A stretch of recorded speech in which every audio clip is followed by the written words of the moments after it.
Et le dernier débat de la soirée, Bulle Neuve. Pour l'introduire, c'est Daniel Cazenave qui est au dessin, Sabrina Amida qui est au piano. À vous. Merci.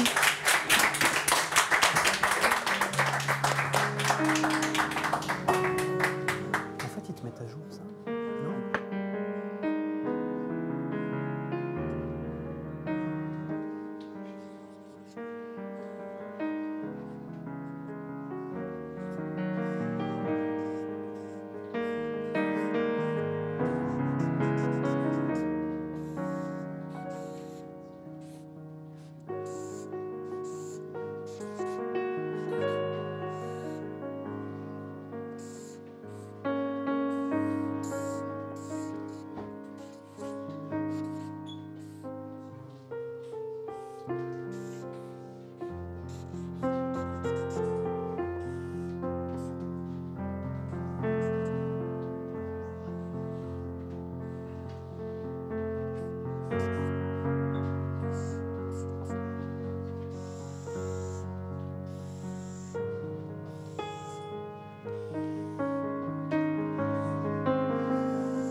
Dernier plateau de la soirée avant la bataille dessinée finale qui opposera Marion Montaigne à Terreur Graphique. C'est ça, hein, je crois. Quand elle s'est lancée il y a un an, la revue dessinée s'est beaucoup appuyée sur la génération montante de la bande dessinée en France. Elle et il se sont rendus célèbres par leur style, leur personnalité, leur autonomie et particulièrement leur capacité à diffuser directement leurs dessins par le blog ou le fanzine. Pour clore cette soirée, c'était tout naturel de vous présenter trois de ces figures neuves et innovantes de la bande dessinée. Marion Montaigne, elle s'est fait connaître grâce à son blog Tu mourras moins bête, où elle interroge la science avec beaucoup d'humour, mais aussi une grande rigueur. Je dis elle, mais à la ville, Marion est professeur moustache, du nom de son personnage principal, qui est parfois féminin, parfois masculin. Terreur graphique, aussi lui, entre récit introspectif et humour trash. Son dernier album chez Fluide Glacial s'appelle Le Fist, en collaboration avec Georges Bernstein. Fist pour Fonds interministériel pour la sauvegarde des traditions, bien entendu. Gilles Rochier, notre troisième invité, est un auteur discret et rare. Au travers de récits intimes, il revient dans ses livres sur sa jeunesse, les ambiances qu'il a connues en banlieue. C'est aussi un auteur engagé dans la transmission, notamment. Pour discuter avec Gilles, avec Terreur, avec Marion, je suis en compagnie de Sylvain Ricard, cofondateur et rédacteur en chef adjoint de la revue dessinée. Sont en train de dessiner, je l'ai dit, c'est Daniel Cazenave qui dessine en ce moment et c'est Sabrina Amida qui est au piano.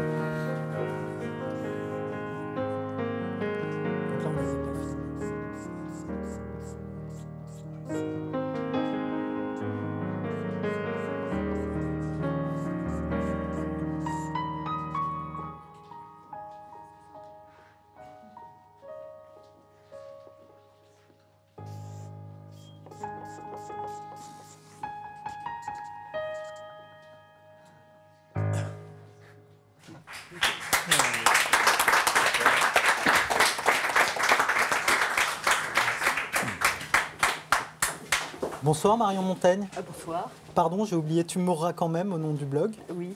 Tu mourras moins bête, mais tu mourras quand même. C'est important. Ben oui. Bonsoir Terreur Graphique. Bonsoir. Bonsoir Gilles Rochier. Salut Sylvain. Salut. Alors, Vous avez tous les trois en commun le fait d'avoir commencé la BD il y a 5-10 ans. Comment vous vous sentez aujourd'hui par rapport à ce choix? Bah, pas mal. Terreur. Alors, je précise qu'on vous a tous mis des feuilles avec des crayons. Vous n'êtes pas obligé de dessiner, évidemment. Si. Mais comme tous les entretiens sont illustrés, et que là, on n'avait pas d'illustrateur attitré, on s'est dit... Si vous avez soif, il y a du jus de fruits. Hein, Non, mais Du gros raisin. Voilà. ça va mieux qu'il y a 10 ans, oui. C'est-à-dire Bah, les débuts sont plus difficiles que la fin. Enfin, que non. Enfin, que en ce moment. C'est fini. Non, les débuts sont... Elle a fini. Elle passe à autre chose. Les débuts sont un peu difficiles pour un auteur quand même. Oui. C'est rare les auteurs qui commencent tout de suite et qui cartonnent. Enfin, je sais pas. Qui est professeur Duvet? Après professeur. C'est moi le matin. Mais moi, j'ai pas entendu la question. Veuillez m'excuser. C'est pas que j'ai pas entendu. Il est loin. Tu m'aides ou... Oui, bien Alors, sûr. Non, mais grosso modo, vous faites partie des auteurs de la génération, la nouvelle génération, sont ceux qui ont été révélés dans les années 2000. Vous êtes les futurs grands auteurs, si vous ne l'êtes pas déjà. Mais vous venez tous vous avez tous un parcours un petit peu particulier. Gilles, toi, tu as fait de longues années dans le salariat, dans un métier qui n'a absolument rien à voir avec la bande dessinée ou le dessin. Tu as fait un peu de fanzina au début, quand tu as fait en vrac, tu auto-publiais ton fanzine que tu as encore, que tu as publié à quelques dizaines d'exemplaires. À la fin, tu en es plus à 300. Tonton toi, Terreur, tu as commencé avec... non, Tonton, c'est un petit peu après, ouais. Terreur, toi, tu as commencé surtout dans les festivals rock, tu faisais des affiches, tu fais des suivis, tu as fait des pochettes de disques et des choses comme ça. Toi, Marion, tu as fait de l'illustration, de l'animation, en fait, du scénario d'animation, avant de devenir à la bande dessinée. Et en fait, aujourd'hui, vous êtes tous les trois auteurs de bande dessinée reconnus. Est-ce que finalement, c'est là où vous vouliez arriver? Ou est-ce que c'est qu'une étape? Ou est-ce que c'est un peu le fruit du hasard? C'est là qu'il y a de l'argent et tant qu'à faire, autant prendre là où il est. C'est là où il y a de l'argent. Alors déjà, on va arrêter cette dernière phrase. C'est là où il y a de l'argent, c'est mort. Non, mais moi, je suis là où je voulais être. Tu voulais être auteur de bande dessinée, ça c'est vraiment ce que tu voulais faire. Carrément. Ouais. Moi, je voulais pas me l'admettre. La BD, c'était naze, en fait. Non, mais quand on fait des études d'art, déjà, l'art, c'était un peu extraordinaire que je fasse des études d'art. C'était ce qu'il y avait de moins pire pour moi, par rapport à ce qu'il y avait d'autre. Mais la BD, ça a été dur de le reconnaître. Je pensais qu'il fallait faire du dessin pour enfants, surtout quand on est une femme. Et je sais pas, c'est ce qu'il y a de plus... merveilleux. Et la BD, c'est pas toujours très bien vu. Donc j'ai suivi des voies qui m'ont rapproché de plus en plus. Je tournais autour du pot, en fait. Pas bien vu par qui, en fait? Par le professeur d'illustration que tu avais? Ou par tes parents? Ou par les gens qui t'entourent? Non, mais j'avais des profs, oui, ils étaient un peu vieillots. Dès qu'il y en a un qui faisait du manga, on lui disait ouais, c'était mal vu. Les gros... Normal, Bah, bon, je pense... Moi, Bah, faut dire oui, celui dont je pense. Oui. Non, mais ça dépend des profs et des modes. Mais les arts déco, c'est plus noble, par exemple. Donc après, j'ai fait du dessin animé parce que c'était ce qui ressemblait le plus. C'était l'endroit où on pouvait faire le plus d'humour comme j'aimais, des personnages un peu comme j'aimais. Puis après, j'ai dû admettre que j'étais pas faite non plus pour l'animation. Donc j'ai vendu des BD. Donc, au bout d'un moment, il a fallu que j'avoue que j'avais un truc avec ça. Donc j'en ai fait. Eh ben, c'est super. Gilles, toi? Moi, j'en lisais tout justement, quoi, pas plus. Je n'ai jamais imaginé pouvoir finir un livre et de le présenter. Donc, non, d'ailleurs, j'en fais là, mais j'ai l'impression de ne pas en faire non plus. Quoi. J'ai l'impression de... Ouais, ça, je confirme, ça y est. Mais non, foncièrement, j'en rêvais peut-être, mais pas plus, quoi. Mais... Parce qu'on a discuté un petit peu, c'est vrai. Et on a un petit peu j'en ai discuté aussi un petit peu avec Terreur, qui te connaît un peu, vous avez publié dans la même maison d'édition, j'en ai déjà parlé avec certains de tes collègues de chez Six Pieds Sous Terre.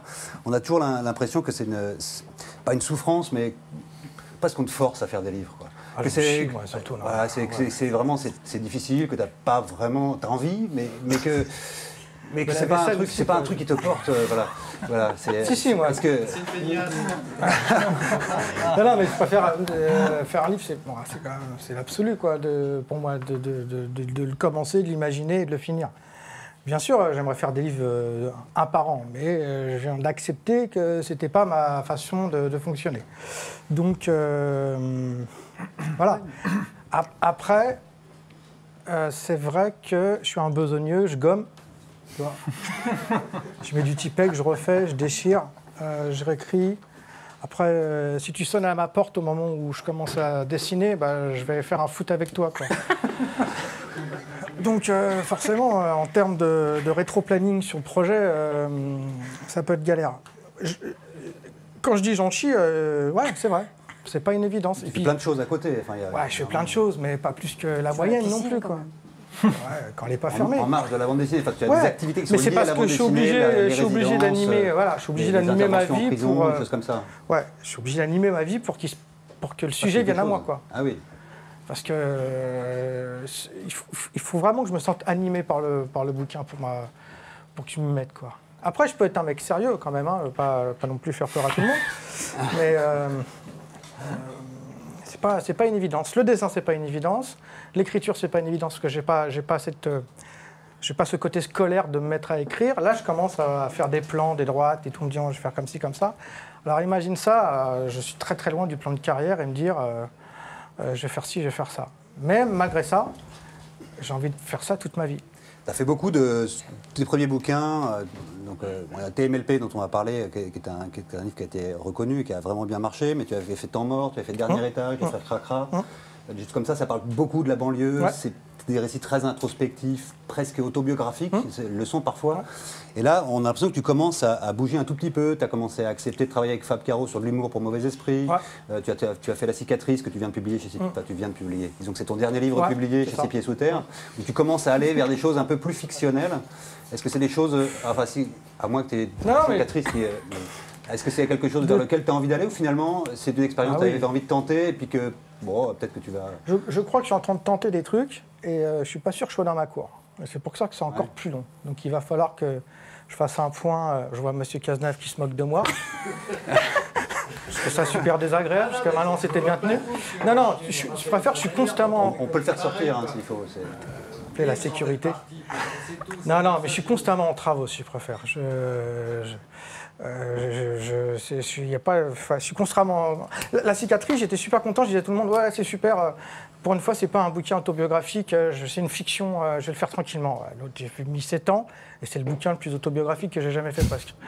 Donc, il y a un moment, je contrôle pas tout. Et travailler à l'humeur, autodidacte, et tu contrôles pas tout, ça fait une grosse voiture qui va un peu vite pour un petit bonhomme comme moi.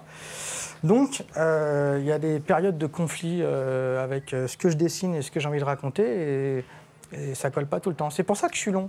C'est pas de ma faute. Non, mais je suis très vite jugé par les autres là. Mais non. Mais j'aimerais faire des livres toute ma vie, quoi. Tu vois. Écoute, on te le souhaite. Ouais. Je parlais de cette pas dire de monomania, mais tu es resté quand même dans cet univers de la banlieue beaucoup, sur tous tes premiers bouquins, etc. Marion a un peu le même... je ne vais pas parler de soucis, parce que ce n'en est pas un, mais c'est vrai que tu es catalogué, entre guillemets, comme un auteur qui traite de la science, la vulgarisation scientifique. Tu as parlé dans ton premier bouquin, Tu m'auras moins bête, du cinéma, et tout a tourné autour du cinéma. Le deuxième, beaucoup autour de la biologie, de la médecine. Le troisième, on va en parler, ça parle toujours de science. Tu as fait aussi sur les sciences sociales en adaptant un livre des Passants Charlot, en digérant le livre des Passants Charlot en faisant riche. Pourquoi pas toi. Est-ce que tu n'as pas peur justement d'être catalogué à un moment? Ah bah ça c'est l'auteur scientifique, alors elle ne peut pas faire autre chose, elle ne peut pas aller vers la fiction, même si je sais que tu y vas, parce qu'on voit ce que tu fais sur Arte pour le moment, tu fais des habillages d'émissions, tu n'es pas du tout dans la science. Mais est-ce que tu n'as pas peur de cet enfermement-là en fait à un moment? Est-ce que surtout qu'on te le renvoie? Évidemment, je me réveille la nuit, j'ai peur. Non, mais on se pose plein de questions. Moi, je ne voudrais pas que tu fasses autre chose. Tant que je... Comme quoi? Des trucs de cul. Non, je sais pas. Non, je sais pas faire sérieux en fait, comme du. On parlera de pornographie tout à l'heure. Graphique. Non, mais c'est vrai, je me pose plein de questions du genre qu'est-ce que je ferais quand je serais has-been. Pour l'instant, ça marche bien, mais si, ça va vite. Hein. Oui, ça va vite. Non, mais c'est vrai. Est-ce que je ferais rebondir ou pas? Je sais pas. Mais tant que je m'amuse, je me dis que c'est pour ça que ça marche, parce que ça m'amuse. Le jour où ça m'amusera plus, quand j'aurai fini de dire ce que j'ai à dire, peut-être qu'il faudra que je fasse autre chose avec mon bac plus 2. qui vaut 0 en fait. Je viens de l'apprendre. T'as bien Non. géré les études. Oui, les gobelins sont comme ça. On en parlait quand on a préparé un petit peu l'émission. On en parlait un petit peu. Tu me parlais que tu avais effectivement des questions qui te perturbaient, qui étaient presque d'ordre psychanalytique. C'était du off, ça. C'était du off, mais on va en parler quand même parce que c'est très intéressant. Sur les choix que tu fais, en fait, le choix effectivement de ne traiter les sujets que par l'humour et non pas sous une autre forme, de ne parler que de...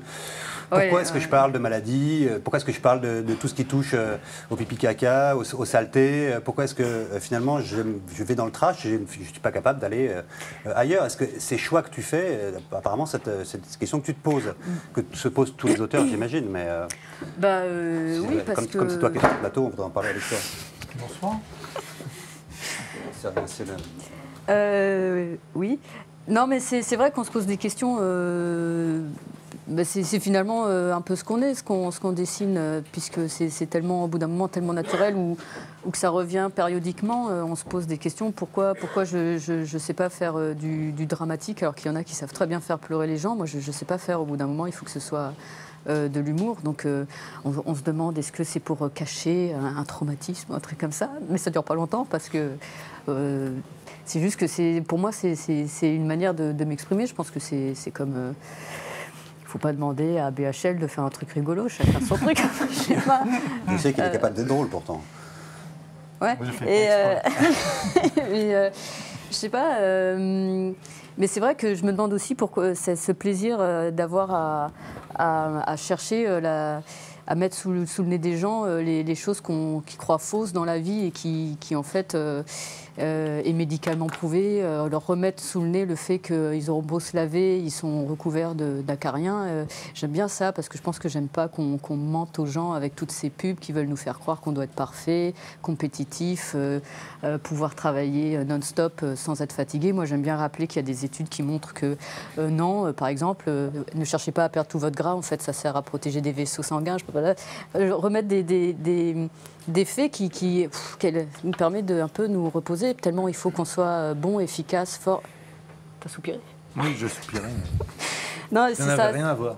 C'est ça que j'aime bien remettre sous le nez des gens. Tu me disais aussi que ça te posait un problème même de limitation. Quand on parlait de fiction, en fait, de faire de la science-fiction, tu dis ouais, mais c'est pas possible, ça peut pas exister, ça ne marche pas. Problème, et donc ça pose des limites finalement, ça réduit considérablement le champ, le champ du possible en fiction. Oui, voilà. Quoi. Quand je fais de la science-fiction, quand je fais des vaisseaux spatiaux, il faut que je réfléchisse à comment ils décollent, est-ce qu'ils sont par vent solaire ou par une énergie illimitée. Donc ça veut dire qu'on a trouvé la fission nucléaire, donc ça veut dire qu'on n'est pas en 2000 temps, mais en temps. Donc comment on l'a financé? Est-ce qu'on est sorti de la dette? Je ne m'en sors pas. Tu fais de la science-fiction, c'est l'aventure intérieure avec toi. Tu l'as fait en même temps. Oui. Chez Sarbacane. Oh, merci. Ouais, Bah merci. oui. Non, c'est toujours lié à la science. Bah oui. Et Et au toi, corps. Terreur, alors du coup, on parlait effectivement de Gilles et de Marion qui avaient quand même un univers relativement bien défini dans leur production. Toi, c'est exactement le contraire, si on peut dire. Donc la question est presque inversée. Est-ce que tu n'as pas peur de brouiller les pistes et qu'au bout d'un moment, les éditeurs, les lecteurs disent c'est intergraphique, ah oui, il a fait ça, c'était super, mais ça, oh là là, mais ça, je comprends plus rien. Qu'est-ce qu'il fait? Je m'en fous. Mais, Je m'en fous complètement. Moi, ce que j'aime dans ce médium, c'est me faire plaisir. Et en fait, je détesterais m'ennuyer, tu vois. Parce que avant, je faisais autre chose. Je faisais de la pub, machin. Et c'était des domaines bien cadrés. Tu t'ennuyais? Ouais, je m'ennuyais pas. Je gagnais plus ma vie, mais c'était des choses très cadrées avec des chefs qui... Tu fais des beaux projets au départ, qui passent un barrage, 2 barrages, 3 barrages, et puis au final, ça ressemble plus à ce que tu avais proposé.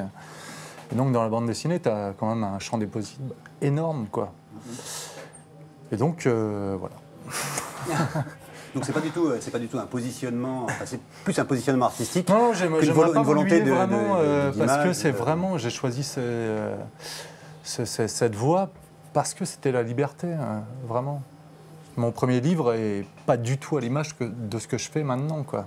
Tu parles De Rorschach, chez Cipier. où j'ai parlé de la mort de ma mère, machin, de tout ce que j'avais en moi. J'ai comme exorcisé un peu tout.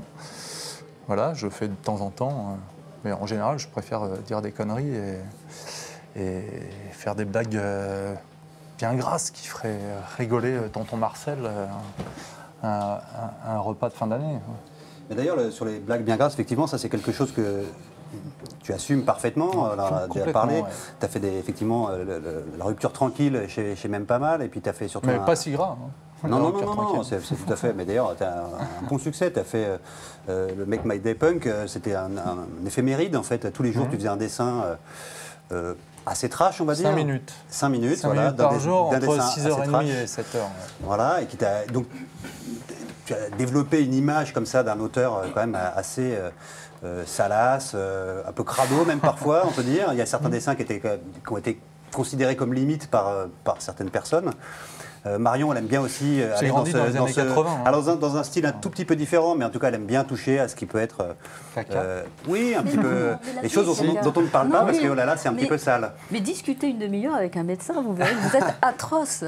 Tu as réussi à placer Prolapsus dans ton dernière chronique sportive qui va être publiée bientôt dans la revue dessinée. Je te félicite, mais tu n'as pas pu t'en empêcher, en tout cas.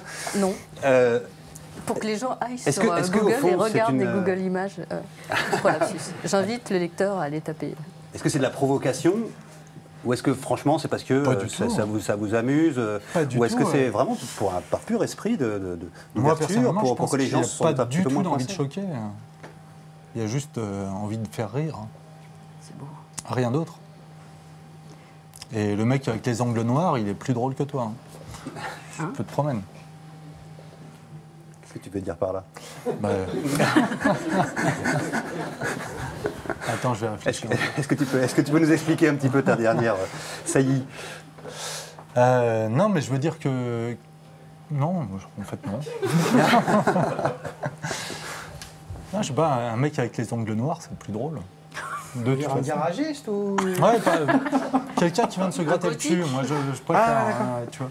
Je l'imagine plus comme ça. Mais on trouve d'ailleurs souvent quand les hommes vont dans ce registre de l'humour trash, etc., on trouve ça un petit peu limite, on se dit qu'est-ce qu'ils ont derrière, etc. Quand c'est les femmes, j'ai remarqué, on trouve ça beaucoup plus rigolo en fait. On se dit, c'est des femmes libérées, elles sont marrantes parce qu'elles peuvent dire un certain nombre de choses, etc. Non, mais c'est un écho qu'on entend de la part du public. J'ai eu des commentaires où ils étaient surpris que j'étais une femme par contre. Il y en a même un qui a fait « Ah, vous êtes une femme, mais les femmes n'ont pas d'humour. » Elles n'ont pas de moustache. Mais oui, c'est bizarre. Oui, quand c'est une femme, c'est gentil, comme un enfant qui a fait un petit dessin. Mais ça dépend. Je sais pas, j'ai pas cette impression. Moi, déjà, j'ai un dessin un peu pas girly, pas vraiment cute. Donc, oui, ça tend plus de réserve que de Pénélope, qu'on a vu tout à l'heure. C'est graphique très assumé. Oui. Ouais. Non, mais vraiment, non, donc j'ai pas l'impression d'être mignonne non plus. Enfin, je sais pas. Mais non, mais donc, quand je fais des trucs médicaux bien dégueulasses, non, c'est peut-être justement pour un peu enrayer cette image. C'est l'humour qui l'enrobe en fait, qui fait que c'est plutôt sympa, rigolo, etc. En général, c'est un petit peu moins frontal que ce qu'a pu faire Terreur dans Make My Day, mais c'est pas la même démarche. C'était pas vraiment de la vulgarisation ce que tu faisais. Non, vulgarité. C'est presque pareil. C'est presque pareil. Non, mais c'est un point de vue. Je sais pas, moi, il y a des gens, je trouve qu'ils ont une limite au trash qui est très très très très basse. Ouais. Et moi, la mienne est très très très haute et on se comprend pas. Mais dès que je discute avec des chercheurs, il n'y a pas de tabou. Ça va super vite, très loin dans le trash, mais une vitesse. Ils ont les ongles noirs. Certains, ouais. Voilà. Non, mais c'est marrant. Mais d'un autre côté, je suis sûre que les gens aiment bien ça, comme quand on traite de la mort, du sexe, de trucs tabous, ça les dégoûte un peu, mais ils sont bien contents qu'on en parle. C'est la fascination morbide. C'est pas la note qui a le mieux réussi, c'est celle sur les toilettes. On m'en fait parler à la radio partout. Merci, celle-là au moins. Sur l'intérêt ou pas de mettre du papier sur la lunette des toilettes avant d'aller dans les toilettes publiques. Alors évidemment, c'est pipi caca, mais toutes les nanas m'en parlent parce que quelque part, ça touche à un truc que tout le monde fait. Donc c'est toujours un peu hypocrite. On est tous un peu trash dans l'intimité. Par contre, devant les autres gens, on est très propre, etc. Mais on est tous très biologiques du matin au soir. Surtout, oui. À cause de cette note, à chaque fois que je pose mon sac dans le métro maintenant par terre, je me dis c'est dégueulasse. J'ai lu que... Oui, parce que tu expliques du coup que... Alors, il y a une recherche du CNRS, ils se sont amusés à décrocher 2 banquettes du RER ou du métro et ils ont fait la liste de tout ce qu'ils ont trouvé et ils en ont déduit que toucher quelque chose dans le métro était aussi dangereux que fumer 3 cigarettes par jour. Ils ont trouvé plusieurs cadavres de rats. Ah si, il faut que vous cherchiez. Cadavres de rats dans les banquettes ? Ouais. Ah, j'ai vu un enfant embrasser la barre du métro tout à l'heure. Vous tapez CNRS. Il était chinois. Hein. Je la mettrai en ligne si vous voulez. On va pas aller plus loin, mais... Je la mettrai sur Twitter, ouais. Mais tout le monde prend le métro tous les jours, mais dès qu'on creuse et que des gens se penchent dessus, c'est pas joli notre quotidien. C'est pour ça que j'aime pas, c'est trop. Bon, faut pas avoir toujours le nez dedans, mais des gens qui veulent toujours faire je vis dans une pub pour dentifrice, non, ils vont tomber de haut quand ils vont accoucher ou quand ils vont avoir un. Ah, c'est pas fort. Merci. Enfin, je sais pas, la vie est très trash, moi je la trouve très violente. Et elle est plus violente des fois de manière cachée, de manière feutrée dans les entreprises, etc. qu'un bras qui se fait opérer, je trouve ça moins violent. Enfin, c'est un point de vue, hein, mais je trouve ça plus supportable, explicable, rassurant, parce qu'il y a des explications à ça. Tandis que la violence un peu quotidienne, des fois il n'y a pas d'explication et il n'y a pas de guérison possible. C'est beau. On a, donc toi, Marion, sur les Toumour à moins bête, on sait que c'est un bon succès éditorial. Les 2 premiers sont parus chez Ankama, le 3e chez Delcourt. Ça se passe plutôt bien. Dès le départ, d'ailleurs, c'est plutôt bien passé. Terreur et Gilles, vous avez un petit peu galéré quand même au début. Non, mais c'est en toute honnêteté, vous avez publié... Surtout Gilles. Vous avez publié chez des éditeurs qui ont un très beau catalogue, mais dont on sait qu'ils n'ont pas les finances nécessaires pour payer en avance. Je parle des éditeurs de Groinge, de Jargy, de Six Pieds Sous Terre, chez Vraum, etc. Comment est-ce qu'on fait la balance justement entre le désir de création, en sachant qu'on ne va pas gagner une thune, ou pas grand-chose, et sa vie personnelle, justement. Est-ce qu'on n'est pas tenté de temps en temps de se dire, tiens, je vais faire un bon gros projet de fiction, et puis j'essaie de le vendre chez quelqu'un, puis en même temps, je vais pouvoir... Comment est-ce qu'on fait la balance comme ça, dans sa vie personnelle? Regardé nos styles avec Gilles. Ouais. Donc, penser à un gros projet de fiction, c'est surtout c'était pas gagné d'avance, quoi. Puis, moi, dans mon cas précis, je suis pas... Enfin, je sais que je suis pas capable de faire ça. Enfin, un livre pour remplir un frigo... Faut que je te le boucle en 11 jours, quoi, tu vois, je m'enferme, quoi. Non, je suis pas capable de ça. Je le sais. Ou alors je suis super animé par l'idée, par le scénario, et en plus de faire un petit billet, je suis totalement emballé par le truc. Mais foncièrement, non, je suis pas capable. Je peux faire plein d'autres trucs si tu veux, mais ça, non, par exemple, je suis pas capable. Donc, et puis, c'est aussi la réception de ton projet chez l'éditeur, hein, qu'il soit gros ou petit. Chez un gros éditeur, le type, tu lui fais un pitch de ton scénario, et le mec il dit « Ah ouais, mais c'est intéressant ». Tu sens que dans ses yeux, il est intéressé, mais tu vois que derrière, c'est le vide. Et que tu vas pas rentrer dans le tableau Excel des prochaines sorties, tu le vois tout de suite un peu. Quand même. Tu vois dans ses yeux que c'est perdu comme ça. Et puis des fois, tu croises des gens dans des maisons d'édition qui vont te donner 12 francs ou des tickets restaurants, qui vont dire « Ouais, c'est bien, mais est-ce que tu as pensé peut-être ?» Et puis le mec, voilà, il est animé par ce que tu es en train de lui raconter. Et puis tu signes en bas. De toute façon, tu sais que tu vas pas te toucher l'argent. Si tu signes, quoi. Tu vois, c'est pas ça l'escroquerie. Et puis comme disait Terra, on a un style qui est pas accepté par tout le monde. Et ça va, on survit à ça. Hein. C'est surtout qu'on est hyper motivé et que même si on a l'air dépressif comme ça, on est des barres de fer quand même. Surtout toi. On a le cul dans les ronces, mais on fera ça tout le temps et que même si pendant 2 semaines on se dit bon, qu'est-ce que je vais faire, où est-ce que je vais aller avec ce projet, on y retourne quand même, quoi. Dans la douleur, mais on y retourne, quoi. Toi, Terreur, tu viens de signer ton dernier livre chez Dargaud avec Hervé, en collaboration avec Hervé Bourris, dont on va parler d'ailleurs, on va les monter tout à l'heure, mais c'est le petit livre de la bande dessinée. Donc ça y est, tu es maintenant publié par un éditeur indépendant, Dargaud, qui a des moyens, un petit peu plus en tout cas que les éditeurs qu'on a cités juste avant. Est-ce que tu as l'impression que c'est une bouffée d'air frais ou est-ce que tu te dis non, mais moi, voilà, c'est... me chercher à la gare. C'est vrai? Ouais, c'est bien. Est-ce que tu vas continuer à faire des bouquins à droite à gauche Je vais continuer à faire des bouquins. Dans des petites structures, éventuellement? Partout. Voilà, en fait, c'est vraiment le projet qui te motive et puis c'est là où on le prend. Non, mais là, c'était bien, mais je suis venu avec Hervé. La suite, on la connaît pas, quoi. Moi, je continue à faire les livres que j'ai envie de faire. Pas de souci, quoi. Et surtout, ce qui m'intéresse, moi, plus que les livres, c'est la presse, quoi. Et travailler chez Fluide, par exemple, c'est vraiment un grand luxe pour moi, quoi. J'en ai rêvé toute ma vie, j'y suis. Et travailler dans la presse, c'est vraiment plus que faire un livre. Enfin, pour moi, en tout cas.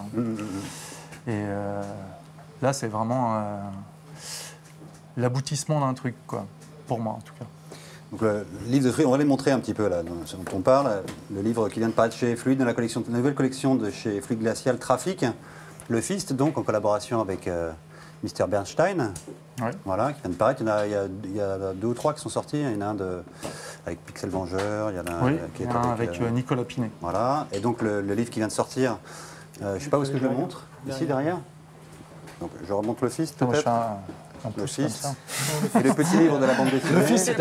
Le Fist et le pouce. Le petit livre de la bande dessinée, il n'est pas sorti encore. Il sort vendredi. Vendredi, voilà. Que tu as fait avec Hervé. Je ne sais pas où est-ce qu'on en est du timing. On va pas tarder à Ziad, conclure. Tu d'accord. veux montrer les autres? Oui, ouais, je vais parler Ouais. donc le livre de Marion qui vient de sortir donc aux éditions Delcourt, Tu mourras moins bête, le tome 3, Science un jeu, Science toujours. Et j'avais un autre livre de Marion paru chez Dargaud, le précédent donc, Riche, pourquoi pas toi? Excellent livre. Voilà, Marion Montaigne, Michel Pinson, Monique Pinson-Charlot, donc un travail en collaboration avec les célèbres sociologues. Et Gilles, donc on va parler quand même de TMLP, Ta mère la pute, qui est un très beau livre qui a été primé à Angoulême, qui a eu le prix Révélation il y a 2 ans, 2012, voilà, paru chez Six Pieds Sous Terre. Et chez Six Pieds Sous Terre également, La cicatrice, qui est parue l'année dernière, cette année, Mois de mars. mois de mars, voilà. C'est-à-dire que je crois que Tu mourras moins bête aussi avait eu un prix à Angoulême, il a eu le prix du public, et donc Terreur graphique n'a pas encore eu le prix à Angoulême, Je vais l'avoir l'an mais prochain. ça ne saurait tarder. Le prix patrimoine. Alors, Est-ce on va que- passer si à- je l'ai pas, j'y vais Non, un peut-être mot de juste conclusion en quelques pour le projet. mots, vos projets imminents, ce sont lesquels? Je sais que Marion, tu bosses en animation, tu recommences avec l'animation un petit peu? Oui, on adapte Tu mourras moins bête en série. Vendu. Oui, tout à fait. On va prendre la place de Jules qui fait Silex and the City. Merci. Sur Arte, Sur Arte. voilà. Non, mais bon, c'est vrai que ce sera un peu plus trash à l'heure du repas. C'est souvent ce que me dit Arte, mais on s'en fout. Je suis très contente de mettre du vomi, du sang et des tripes à la télé. Donc oui, et ce sera fin 2015 et c'est cool. D'accord, et donc une chronique sportive, l'haltérophilie, dans le prochain numéro de la revue Oui, dessinée. j'ai fait de l'haltérophilie. De l'haltérophilie, dans le numéro 6. Gilles, Terreur. ton porno. Ouais. Pas mal. Ouais, Il ouais. avance. Ouais, ouais, avec, Gilles, donc oui, le prochain bouquin, c'est... moi, autre chose, là, d'ailleurs. là, je fais du gras, donc il n'y a rien qui vient à moi. C'est plus des collaborations, en fait, en tant que scénariste, avec monsieur Nicolas Moog, là, que vous connaissez bien, Coup de connard. au dessin. Ouais. Et toutes les chroniques musicales, on a Ouais, ouais, revu, il est au dessin sur une histoire, et puis il y a 2 autres scénarios qui sont chez des dessinateurs. On va voir, on est en travaux, tout ça. Moi, je fais une petite pause sur le dessin, mais pas longtemps, hein, mais j'ai pas de livre qui vient à moi, là, sur les sujets. Pas grave. Oh, mais vas-y, c'est Terreur. intéressant. Eh bien, moi, je vais faire un enfant et je fais un bisou à ma femme. Putain, on dirait Domenech. Magnifique, bravo. Parution le 4 décembre.